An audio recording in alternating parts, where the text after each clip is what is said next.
I'm just about to interview Rob Green. It's always kind of a bit nerve-wracking, but exciting when you get to interview a drummer of a band that you've grown up listening to their music and been a fan of. And yeah, it's 20 years since they released their first album, Onka's Big Moka. And yeah, can't wait to ask him, obviously, about his personal drumming journey, what makes a good drummer, and also obviously a bit about how Toploader came about and what it's like to be in that band. So yeah, here goes. First of all, let's go right back to the beginning, and tell me how old you were when you started the drums and why. So my mother, my family were very traditional, and I grew up in a household where you had to learn an instrument. It was just that, there was no question, you will learn an instrument. There was an old out of tune piano. I seem to remember my mother playing Greensleeves at all hours of the night, and so we were forced to learn an instrument of some sort. So I seem to remember being sent for piano lessons to my next door neighbour at a very young age, who used to hit me with a ruler if I got my scales wrong, things like that. And so I cried most of my way through my piano lesson. So that didn't last very long. And then I went through an array of different instruments that my mother thought, right, you're going to do this. So I went from that to the recorder, and then I went to the trumpet, and then I went to the guitar, then I went to a bass guitar. But I was fortunate enough to where I sort of lived. We lived opposite a church, and every Friday night in the church hall was a pipe and drum band, a Scottish pipe and drum band. And I used to, as a 7-8-year-old, I used to go and sit outside the door and listen to this. I couldn't quite figure out what it was, but was astonished by it. And eventually somebody said, "Oh, why don't you just go in and sit at the back and watch?" And that was it. Pow! That was. I can still remember the smell of it now. I can still remember the power of 30 guys walking up and down with the pipes and the drums and the bass drum and the really tight snare drums, and it was just a revelation. That was it. It was just amazing. So, as you do as a kid, I went home and I asked my mum for a set of bagpipes. Brilliant. I mean, it could have been a very different story. It could have been a very different story. So she managed to source this set of bagpipes, God knows where from, that never worked. I think they were like a show set of bagpipes that you sort of nailed to the wall, and Yeah. So we had these bagpipes in my house, and we used to have to get this black treacle and try and get all the reeds working and all the pipes, and I never got a note out of it, and they ended up, I don't know what happened to them. So anyway, from there I decided that maybe it's the drums that is actually turning me on here. And I remember being at a friend's birthday party, and his elder brother was a punk, was a proper punk with piercings in all sorts of places and hair out here, and this was 76, 78, 79, something like that. So it was proper, punk era. And he had a snare drum and he had a hi-hat in his bedroom that he was selling. So I said to my mum, this is it. This is what I want to do. I'm into drums. Can we get them? So we bought them, took them home. They sat in my bedroom for a while. And then somehow I managed to get a bass drum and a floor tom and a rack tom from the local music shop. I remember it, an old Premier Olympic, which was just a great kit for a starter. And I set it up in the lounge, as you do, with the sofa over there with my mum and my dad sitting on there and me on the chair and my drum kit. My poor mother, watching the middle of some television program, and I stopped. That's brilliant. Did she say, I asked you to pick an instrument? She was really good. I don't know how. I guess if you ask her now, but she put up with horrible amounts of drumming. Luckily the drums finally got moved up to my bedroom, which was cool. How old were you at this point? So at this point I was about 10, 11 years old, something like that. The drums moved up to my bedroom. I remember my bedroom had two big windows that looked out onto the little back lane below where all the local kids used to play. And at that age, I used to go around and steal all the little workman lights from the side of skips. Remember the ones that used to have the yellow flashy lights?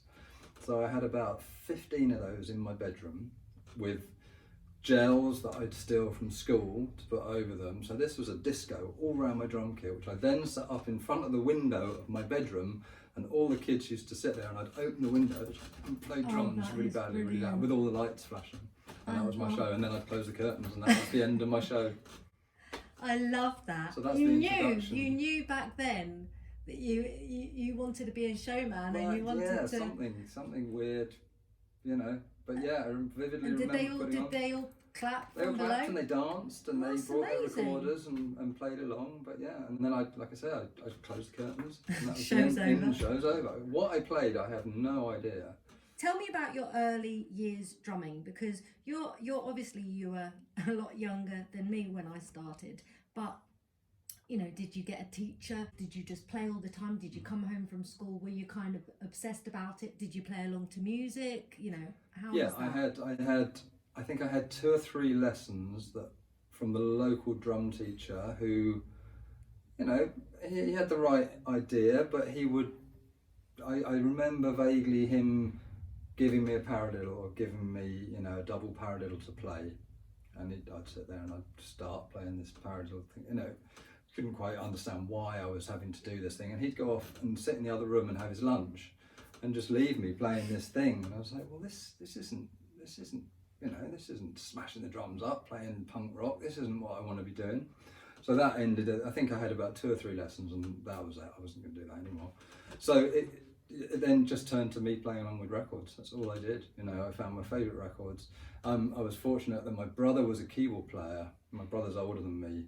And he used to make his own keyboards. It was, you know, he used to get these sort of electronics magazines, and he'd make keyboards, and he'd make sequencers, and he'd make these sequencers out of drain pipes with these knobs on them, and then so I could hear that coming from the room next door, and you know, I thought, wow, that's just brilliant, that's great.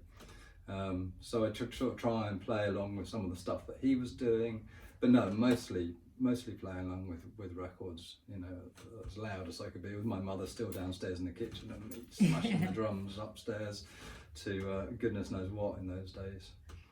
Tell me when you started gigging. So you're a young boy playing the drums. You're playing in your room. You're doing your shows. When do you start playing with other musicians? It was not until I went to college.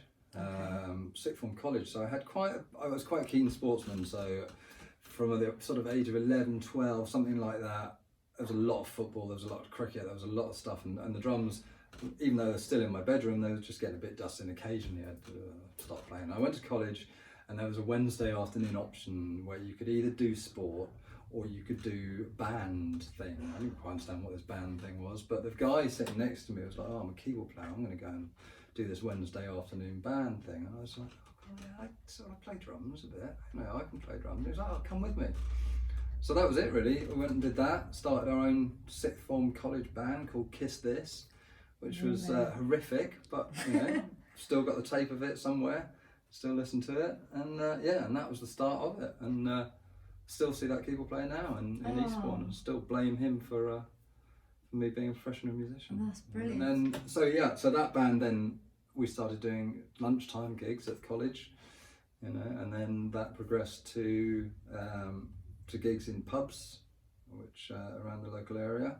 So that was they would have been my first gigs was the college band, going into pubs, and then just kind of progressed from there. I grew up in Eastbourne, which it's not the hotbed of rock and roll, but you know, it was cool. There were a few places you could go and do gigs, but you did get to know who the musicians were. I knew every drummer in town. I knew who the good ones were, you know, and I knew who the crap ones were, and I knew that I had the ability to be, you know, one of the good ones. So I was pretty determined to do that. But I also knew who the good bands were. You know, you go and watch the good bands and be like, wow, they're really, really good. You know. And, you know, you also had your rivals, and you knew who the crap ones were as well. So that's interesting. The point about you knew that you felt that you could be really good. Did you have an aptitude for it? Did you take naturally to it, or did you just instinctively know what you needed to do? That's a good question. I mean, I've never really sort of rated myself as a drummer. You know, I'm not a session player. I'm a band drummer. I'm definitely a band drummer. I'm a drummer that hopefully accompanies a song. Not, you know, I can't sit down and do drum solos and things like that. So I've never really thought of myself. I knew what I didn't like when I saw a drummer, and I kind of worked on that, and I was like, okay, I can see what you're doing there, and I don't like that, so I must make sure that I don't do that. You know, it was more that than seeing something that I really liked and thought, right, I'm going to have that, I'm going to nick that and use that. You know, so it was more, so that kind of, I guess, I didn't really know whether I was a good drummer or whether I was a crap drummer. I just knew what I didn't want to be as a drummer. You know, so I'd watch all these drummers around the town. I was like, hey, he's good, he's really good, and then he's not so good, and I know why you're not so good, so don't do that. Be a bit more like him, but don't nick his things. Yes, you know? yes. So it was a bit like that. But that was at a young age, you know. The older I got, the more I nick things off everybody. Yeah, well. As you do. Flattery is the biggest fault. Absolutely. Whatever the saying goes. Yeah. Let's fast forward to the bit that a lot of people want to know. How did Toploader come about? How did you meet the guys, and how did you become the drummer?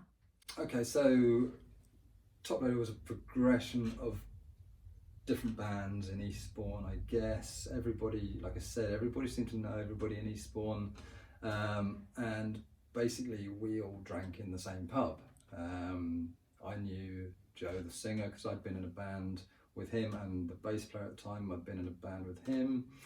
Okay. And they sort of had another band as well, and we just sat and drank and talked about it for a long time, and then finally thought, right, are we going to actually get into a room and do something? And we did, and for the first time, after having been in bands for years and years and years, when I heard the singer sit down on the piano and play and sing his own song, it was the first time I'd actually gone, wow. Okay. Wow, this is different. This has definitely got something, and that was pretty much the first rehearsal I'd had with Joe. It was just something else I hadn't heard before, and I was like, this is good. This is really good. I knew this was really good. It wasn't just like every other pub band I've been in, where it's just like, oh, I've got this song, and you listen to it and try to go, yeah, it's okay. You know, this was good. This was really, really good. The band needed a little bit of jiggling about a bit. We had to sort of shift a couple of people out and get another couple of people in. And we didn't mess about. We had a few rehearsals. We then made sure we booked our first show in Brighton, just to put the pressure on ourselves to get the set ready to go and play. You know, we were like, right, okay, we've got a gig in 3 weeks' time. Right. We better rehearse, and we better rehearse a lot. You know, and we rehearsed 4, 5, 6 nights a week, pretty much non-stop. You know.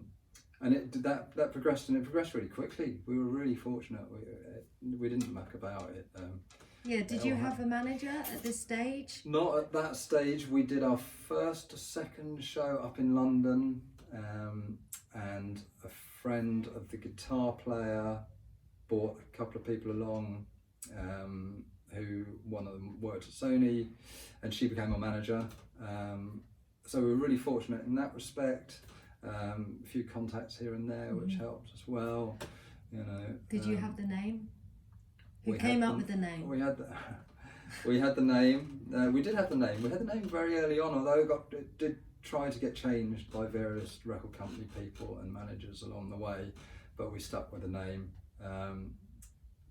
The name comes from an exotic way of rolling exotic cigarettes. Basically, I think the singer, whenever he had any weed, he'd just put it all on the top and then smoke it all and pass it around. So he officially became the Toploader, you know.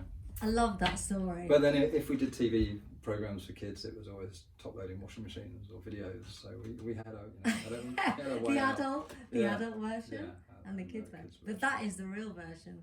I like that. Toploader. So we were quite fortunate. We didn't muck about. I think we did another gig in the same pub in Fulham, and Paul Weller was in the audience. You know, and we're halfway through the gig and we could all see him, and we've all been, been a massive Jam fan, massive Paul Weller fan. We could all see him, and then we're all on stage trying to be cool, knowing that Paul's in the audience watching us. And I think he came in the dressing room afterwards and said, "I'm doing a tour, do you want to come and support me?"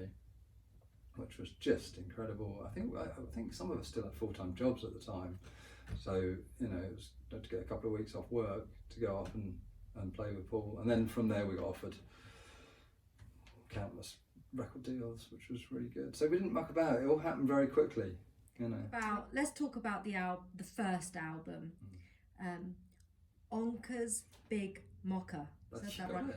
How many times has people said that and you've had to correct them? Oh, but yeah, you're one of the only person that ever got it right. So that's how many times. It was the most stupid name that we could possibly think of. What was the name from? It was. Yeah, it's a film. It's a documentary about a Papua New Guinean tribal leader who was called Onka, and I think the theory was the more he gave away, the more pigs and cows and whatever he gave away, the more powerful he became. So the more he gave away, the more respect and more power he got. And I guess maybe that's what we wanted to do. We wanted to give our music away so we would become more powerful, but I don't think it really happened. But that's yeah. So there's a documentary. Anyone who did anthropology degree, like our guitar player at the time, would have watched this documentary. And I have no idea how that became the album title, but it was so bizarre that we thought we had to do it. That's brilliant. Well, it's certainly memorable. Yeah, exactly. If you can say it. How did that album come about from a writing perspective and a creation perspective? Yeah, I mean, Joe, the singer songwriter, would predominantly he wrote the songs. Yeah. You know, but the chemistry of the band is what made the songs the way they are. You know, there's a couple of songs that he would bring in. Or I remember one song he brought in. He said, "I've got a song that's, you know, it's sort of Smith's vibe. It's going to sound wicked." And we started playing it. It was completely different. It ended up sounding like Stevie Wonder. You know, and without that chemistry of the guys in the band, maybe it would have been a song that sounded like the Smiths, and maybe wouldn't have worked so much. But funnily enough, not very many of the early songs that we got signed with made it onto the album. So there was a big writing period and a hard gigging period where a lot of the early stuff got sort of pushed aside and new stuff got moved in, which eventually made the first album. You know, and then I was Dancing in the Moonlight, which whose idea was that to cover that? It was a mixture of the band, a mixture of the record company hearing it and liking it, a mixture of the record company saying, if you don't put this song on your album, we're going to drop you quicker than you came in. You know, we released the album without it, and the album had done pretty well. We were quite happy with the way things were going. We had the front page of whatever, Melody Maker and Me, this, that and the other, even calling us the next big thing. We'd done TFI Friday. I think before we had a deal, I think we were one of the only bands that had ever played TFI without a record deal. And then the album was doing well, and then we recorded Dancing in the Moonlight, and they deleted the album so you couldn't buy it anywhere, and then they re-released the album with Dancing in the Moonlight on, and you know, it went up to 2 million sales or whatever, from what we thought was really good, which was 50 or 60,000, which we thought for the first album was great, but they re-released it and it sold a lot more. But you know, it has its pros and its cons. Yeah. What's your favourite song on that album? That's a good point. I don't know. Do you want to know what mine is? Go on then. Achilles heel. Yeah, you knew that though, didn't you? Well, because yeah, I don't know if I mentioned me after you saw us. I love that song. Yeah. Do you know, I'm doing this musical minute, this little interview series that I was telling you about off camera. One of the questions I ask people is, a song on repeat right now, what would it be? Mm-hmm. And I'm not just saying it because I'm in an interview. That is my song on repeat. Okay. Such a good song. Great. How did that let me just talk about that song. Obviously, so Joe's writing. Does he say, right, I'm going to start off on the keyboard, I've got this on the piano, I've got this, and then you know what, and are you listening and you decide that that drum crash is going to come in on that bit, you know, or does he go, right, this is how I want it? There's definitely a collaboration that goes on. You know, I'm sure any band member will tell you that when you've got a very, you know, quite a strong songwriter, they'll try and tell you, you know, what drum part to put down and where your crash is going to go and this, that and the other. So we were pretty good. You know, we were pretty much left each other to get on with it. You know, we did that song with a guy, producer called Dave Eringer, who did a lot of the Manic Street Preachers stuff. So there was a kind of similar band sort of thing going on there. You know, and you know, no, he left us to get on with it pretty much. It is pretty obvious what was needed. You know, it definitely taught me a lesson doing the first record of, you know, don't play too much. You know, you kind of go back and listen to your first couple of takes and think, wow, am I really doing that many drum fills? Am I really hitting those cymbals so many times? And you very quickly learn, you know, just interesting. To tone it down. It's not all about you.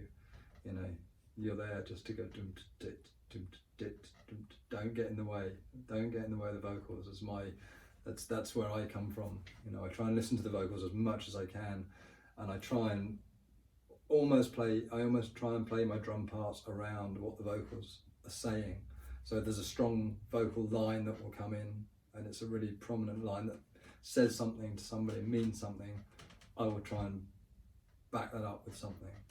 But then if he's just you know, telling his little story, I don't want to get in the way of somebody telling a story by doing some falling down the stairs drum fill. You know, I want to just keep background, making people dance. That's the intention. In terms of Toploader 20th anniversary, and you're gigging quite a lot now, is it nice being back together and doing that again? It's brilliant. You know, it's not less rock and roll, it's still rock and roll, but it's more about how early can we get on stage so we can, you know, get home and get to bed. You know, there's far less drinking and far less excess now.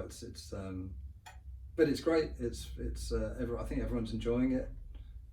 Probably more than the first time, because there's a different pressure the first time. You know, yes, it's great at the beginning, but you know, you don't know what you're doing. You're walking down blind alleys, and you know, we have great conversations about, oh, have we done it? Oh, have we done that? Have we done this? Have we done that? You know, but now it's you know, it's good, and I think everyone just enjoys playing. Everyone just loves playing their instruments now. You know, and if somebody's standing in a field and wants to listen in, and that's a bonus, you know. What makes a good band? That's a bit of a nebulous question, to be honest. What makes a good band? Yeah, what if like bands are listening? Chemistry to me is so important. You know, I'm a firm believer that some of the best songs ever written probably never left someone's bedroom. You know, just because the guy isn't in a band. You know, there's a guy somewhere who could pick up a guitar and play the most beautiful song in the world, and it's probably, like I say, it will never leave his house. You know, but chemistry of a band, I think, is really important. You've got to spend a lot of time with these people. You know, you literally live with these people non-stop. So you know, you've all got to think along the same wavelength. When you go on stage, you've all got to be on the same wavelength. If you're talking to somebody after you've done a gig, and they say something that you lot don't agree with, you know instinctively all of you are thinking the same thing, you know. So I think that's important.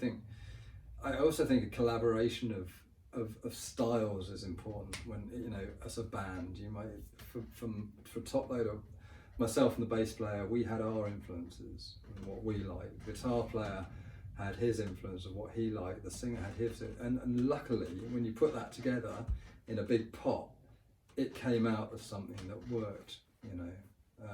And we stole little bits from here and there, and if this fill from Steve White worked really, really well, then the guitar player's lick that he'd nicked from The Cure worked really well, and then the Stevie Wonder keyboard line, and we're like, yeah, that sounds wicked, because you can't put your finger on it, but whatever it is, it all works, and we know it works because it's been done before. So you know, so I think that's quite important for bands. But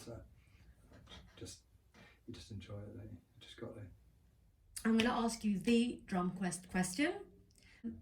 What, in your opinion, makes a good drummer?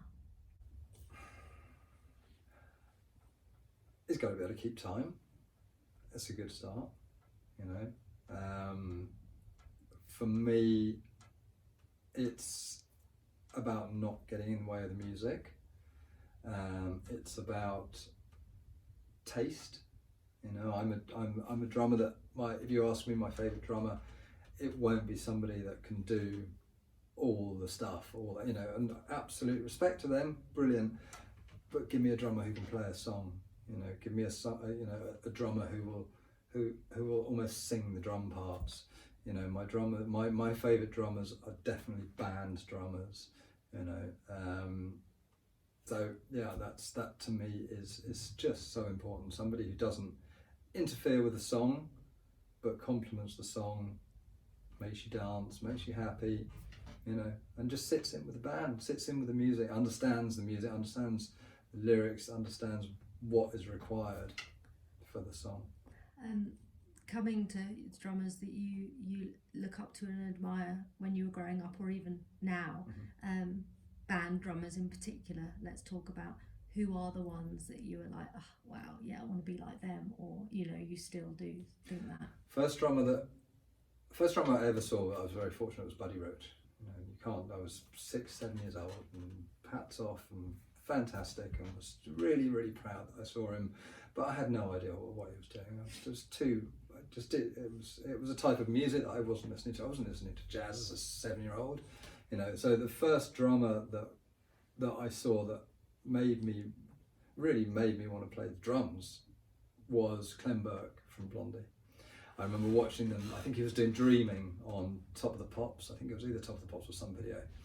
And that was it. He had a massive kit, and his style was really, really cool.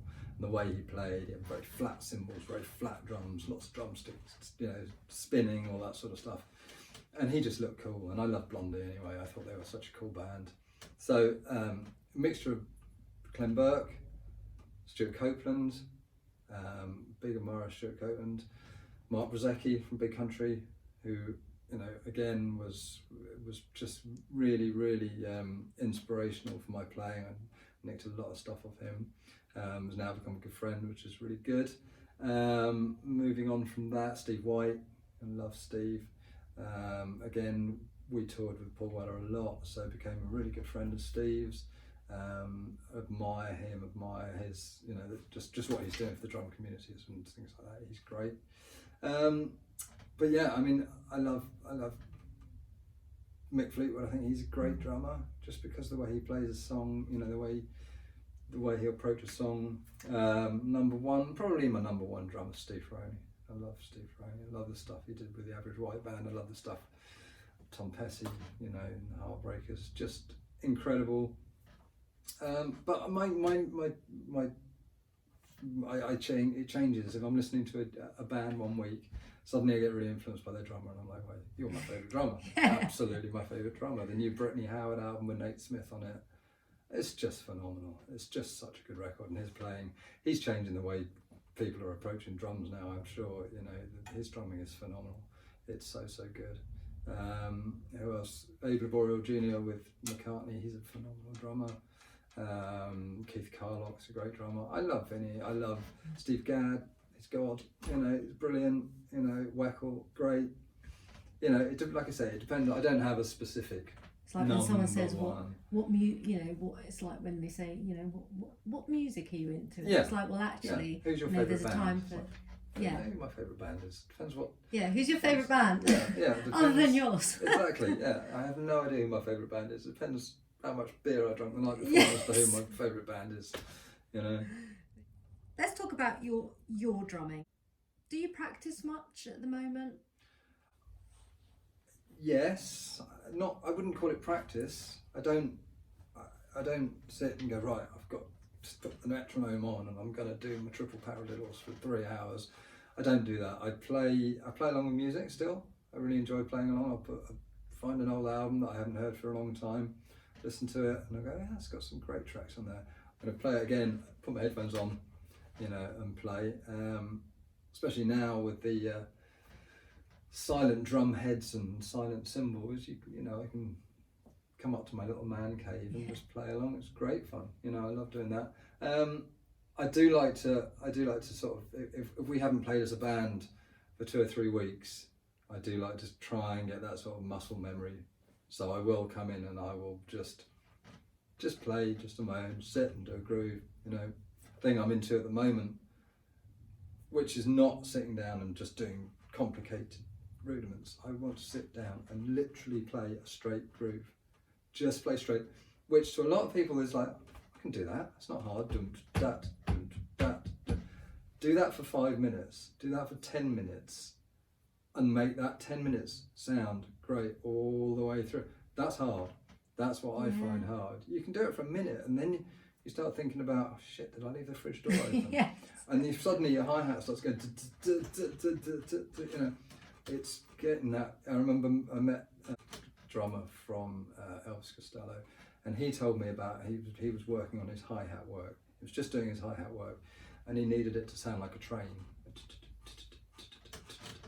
And just a constant mesmeric, just so it absolutely, and that's where I'm sort of trying to come from at the moment, is just keeping that. So if somebody sits down and says, right, we're going to do 3.5 minute song, play, and you can it's just there, and the groove is there, and that's where I'm coming from. I think. Get in there and just play a groove. I mean, it's really hard. I think it's really hard for a drummer nowadays with Pro Tools and with Logic and with GarageBand and things like that. I know that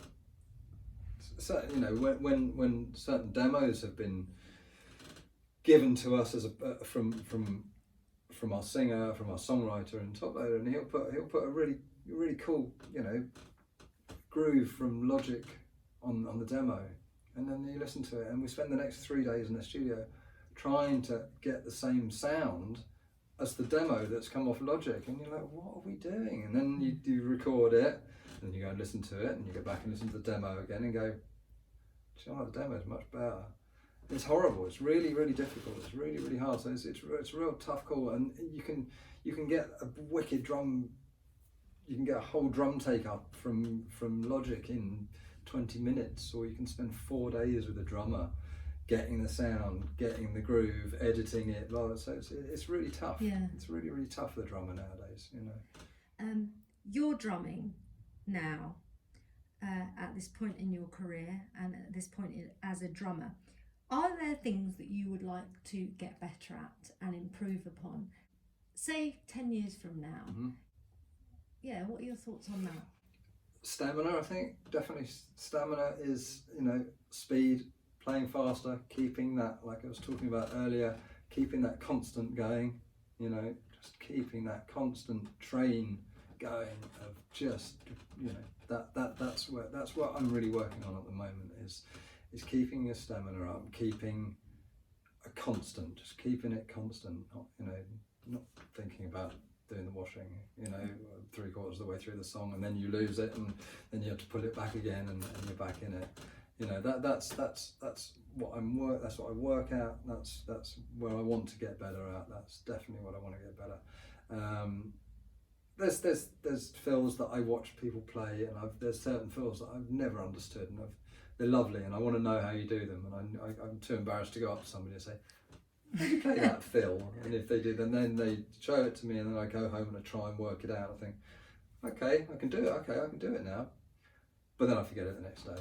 And then certainly when you go on and play a live show, I think, I'm going to do that fill in that song. Definitely going to do it. I know exactly where I'm going to do it.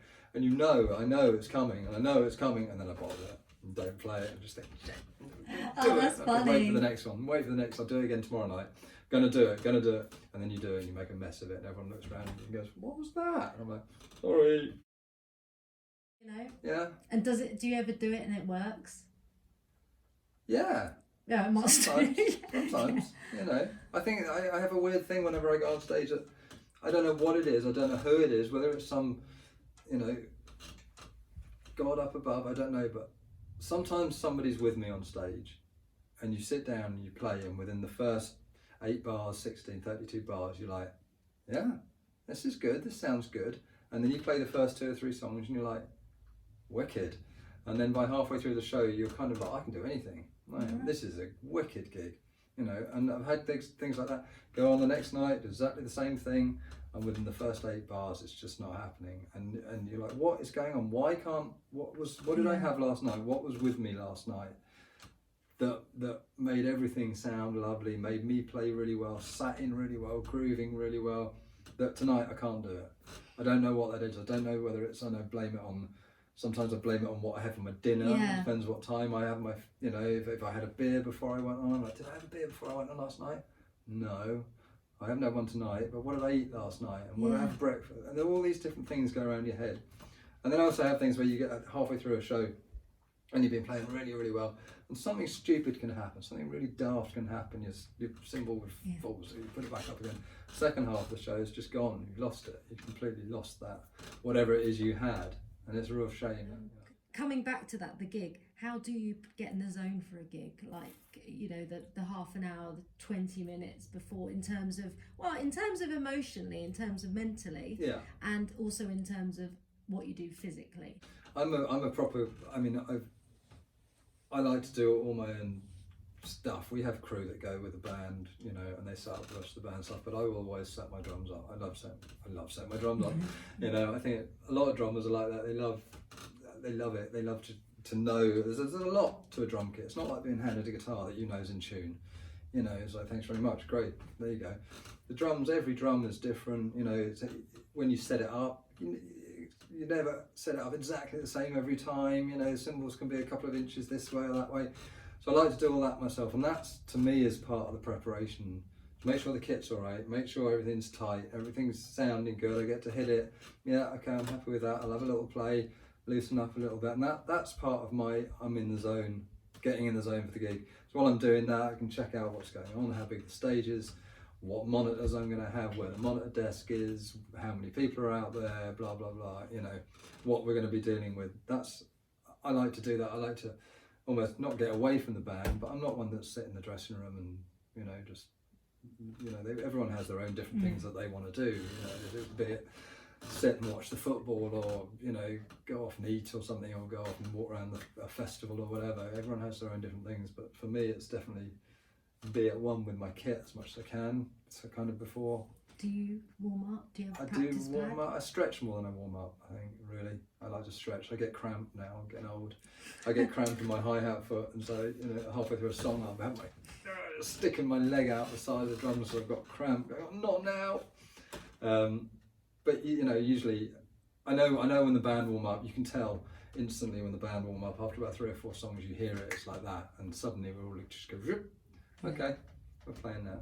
And you think, well, why did we waste those 3 songs at the beginning warming up, you know? Okay, say you weren't in Toploader, any other band you could be in now, right, they need a drummer, your choice, who would it be? See, everyone I like, they're all dead. What's the problem? Well, you can give me one that's dead, right? and one, sounds like morbid, and one that's a band now. You've got that golden ticket to go and be with them. They won't interfere with Toploader. You'll be back for their gigs. If I could have been in any band, it would probably have been the Heartbreakers. Just because I love the whole story from start to finish. Apart from obviously what happened to Tom.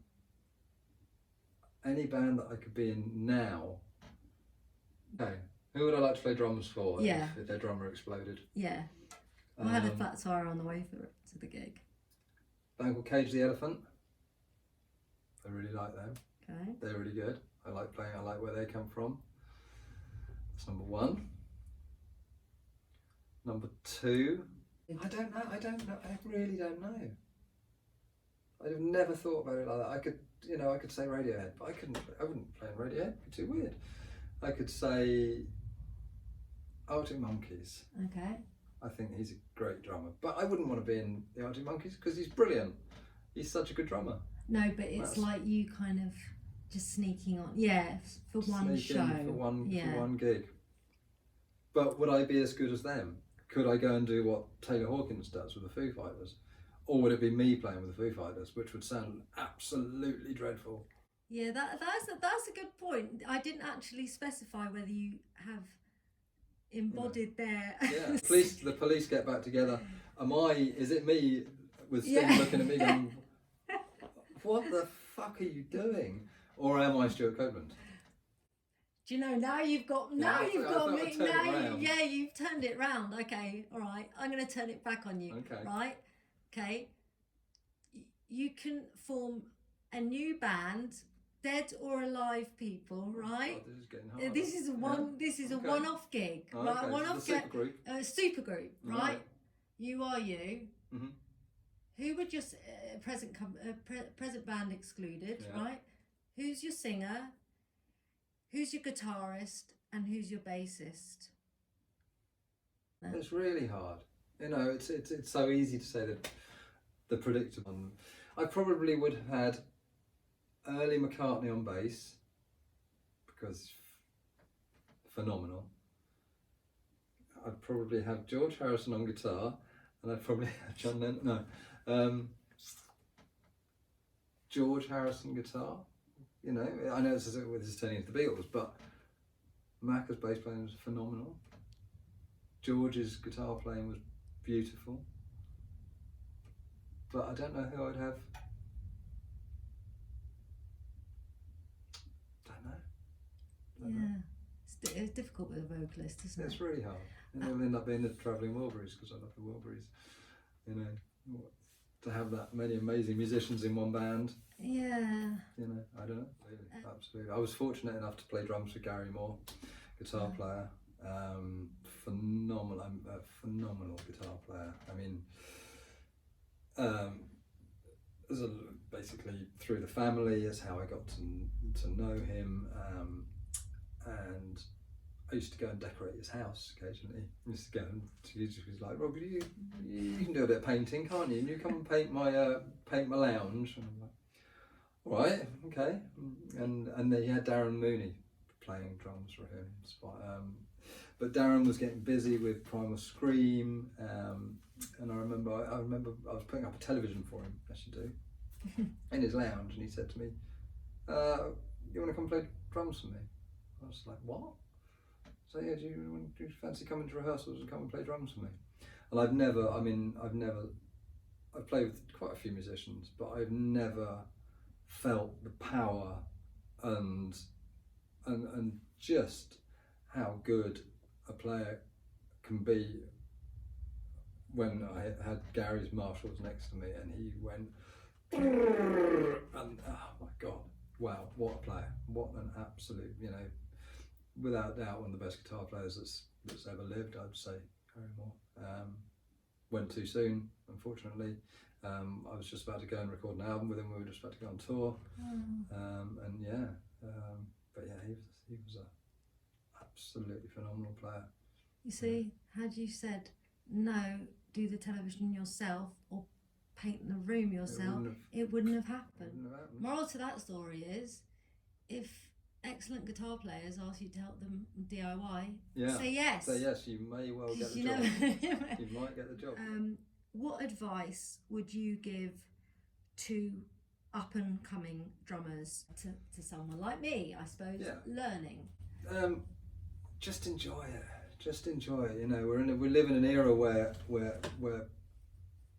pop stars are designed and made on game shows nowadays. You know, so you know I hate that. I play the drums. You know, and I would like to think that I'll always play the drums because I love playing drums. You know, and it's I hear and I read these different stories and online, and I see these guys are saying, "That's it, giving up, handing up my sticks. I'm not making any money out of this." And I'm just like, well, what? What are you talking about? What? How could you? Is that all you're doing it for? Is that literally all you're doing it for? Is to make money? And it's really bad. I play yes, the money helps, you know, obviously, but I would play drums. You know, I'll always play drums. If I'm not in a band, I'll still play the drums. You know, because I really enjoy playing my drums. And And that was when we started off as a band. When Toploader started, we were in a gang. We were just 5 mates who we did everything together, and it just so happened that we also played music together, and that was really important. So we look back now and we just think, yeah, that was a right laugh. We used to have the most wildest times that weren't just playing music. It was everything outside of that. So being in a band is really important. It's a really good little gang to be in, and you're like a band of brothers. You're a gang of brothers, and you experience all these different things together. And it's just, yeah, that's it. It's just enjoy it. Just really enjoy it, and buy some lightweight hardware. Yeah. Which you can do now. That is very true, because it's quite heavy, all that quite stuff. heavy, all that hardware stuff. Yeah, drums are a pain in the arse. Yes. But yeah, this new hardware is incredible. This new stuff, you just literally get a whole lot in one bag. Off you go. Brilliant. Yeah, take care of your back if you're a drummer. Until you get a drum tech, then get loads of really heavy hardware again. Yes. Yeah, I agree with you about that. Why do you think my other instrument's a ukulele? That is awesome. I'm coming round. I'm coming round. Yeah, you are. I'm coming into camera. Look, I seriously am here, right? Perfect. Let me shake these drummer hands. This is what I do, right? Because I need to get, a bit of magic. You've got cold hands. Yeah, I am. Warm up. I'm actually a bit cold now because I've been I have been sitting by a very nice radiator. Yeah. Thank you very much. Thank you. Mr. Rob Green in the house, in the drum cave. Respect. Rock on.